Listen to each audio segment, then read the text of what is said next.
les garde toujours à l'œil. Lors de randonnées, les balises sont notre boussole. Mais qui se cache derrière leur installation? Il faut parfois faire un peu des élongations, oui. Avant la saison estivale, des bénévoles de la Fédération française de randonnée arpentent les chemins pour remettre en ordre la signalétique. C'est très important de se mettre à la place de randonneurs pour comprendre où est-ce qu'il aurait eu besoin d'avoir une balise. Donc vous voyez là par exemple, typiquement, la balise suivante elle est là-bas, elle est un peu loin.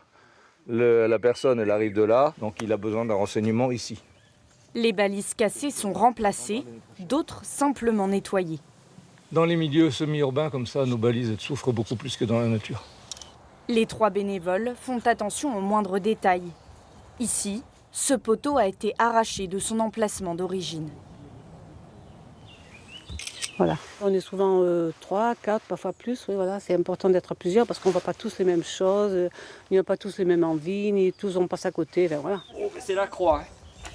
Ce GR traverse 17 communes autour de Bordeaux. Chaque année, 100 000 personnes empruntent ces chemins balisés. Moi, je pense qu'on est contente quand on les voit. Ah oui, oui. Ça nous rassure. En Gironde, c'est presque 1000 km de sentiers de randonnée qu'il faut remettre en état chaque année.